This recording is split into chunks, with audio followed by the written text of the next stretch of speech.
You dead shell brains. They ain't getting any prettier. Hi. I'm David Marcel, and this is my comic book obsession. And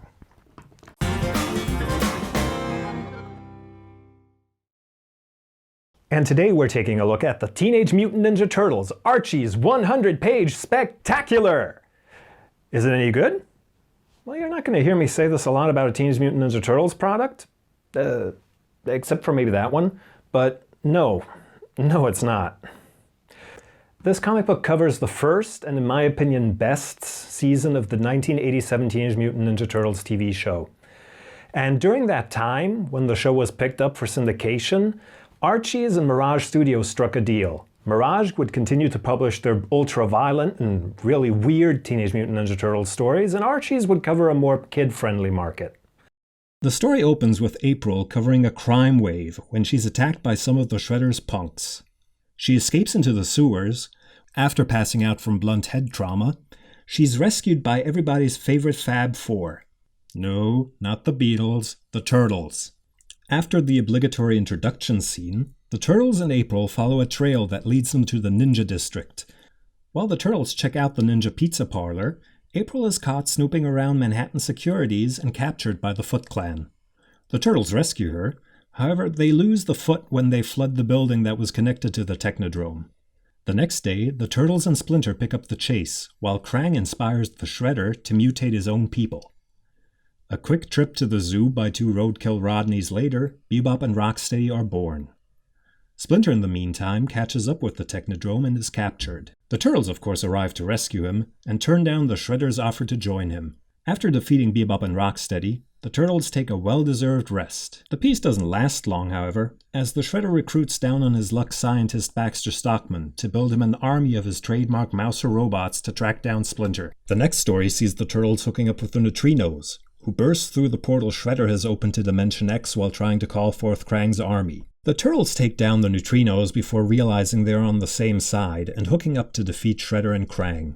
In the final issue, Shredder finally caves and builds Krang his body, while also baiting Splinter with a retro mutagen gun that could turn him back into Hamato Yoshi. Krang fights the Turtles by using his transmutation chip to become a giant, while Shredder fights Splinter. Will our heroes save the day? Will Splinter become human again? Will Archie choose Betty or Veronica? Wait a minute. Sorry, wrong comic. Random House at this time teamed up with Archies as well. And they published some audio tapes which they packed together with the comic books. These audio tapes contained a very interesting take on the Teenage Mutant Ninja Turtles, especially Krang, who sounds like Dr. Claw, pretty much. But if you had those audiobooks and would like to relive those times, then grab yourself some High C or Hawaiian Punch or whatever you were drinking at that time, and click the link over here. So, without further ado, let's go to The Verdict. Michael Dooney was an interesting choice as an artist for the Archies miniseries. On the one hand, he did lend credibility to the effort. On the other hand, his style is usually very detailed and pretty gritty. I mean, here's some panels from his normal work. Granted, the inking has something to do with this as well, and that's, I think, the biggest problem this issue has as far as the artwork is concerned. It's not just that it's forcing Michael Dooney to do very minimalistic art, it's also not really working together with him by giving him the Archie's inking treatment. Writing. While I do love this story, I mean, it's from my favorite TV show, from my favorite season from that TV show. I'm a huge Teenage Mutant Ninja Turtles fan, so of course I'm gonna give it some leeway, but the problem is the TV show does not condense well. It just really points out all of the flaws the story has, which frankly are that the story is extremely silly. And at the same time, it takes away a lot of the charm. So I'm gonna have to give the story 3 stars, but that's got a very big nostalgia factor figured in. Digital enjoyability. Now this is where the book takes the biggest hit. This was rushed through production, and you can tell. There's a lot of faded colors on the page margins. You can see where the original comic book was placed on the scanner. There's still artifacts from that left. Some of the original problems from the Archies comic are left intact, like, for example, the bleeding ink. This book would really have profited from a re-inking. It would have fixed a lot of the problems. It would have fixed the, well, classic but still annoying fact that sometimes the wrong turtle is saying the wrong things.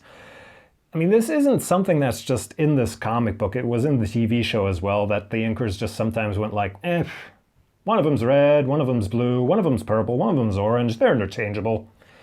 And, you know, they're not. But this could easily have been fixed. And then on the last page, which would be the back cover, you've got the biggest telltale sign of all, and that's when text is just kind of layered on top of each other. And sometimes it's bold, sometimes it's not. Since this is a book that's for the fans, that's a huge no-no. I'm giving this 2 stars, and I'm being generous. Value for money. When I bought this, it was going for $1. And for that price, fine, you overlook stuff. But now it's going for $3, and that puts it in the same price class as some really way superior books quality-wise, and that just really breaks it. I would not spend $3 on this. Wait for it to be in the bargain bin again. So there you have it. Teenage Mutant Ninja Turtles, Archie's 100-page spectacular, which is anything but spectacular. You can still find this book down in the description below on Amazon if you're really interested, or maybe if you just want to find out for yourself. There's a demo you can download. Also, check out one of these other videos on the side here. Give a like and subscribe, and I'll see you around in the next episode.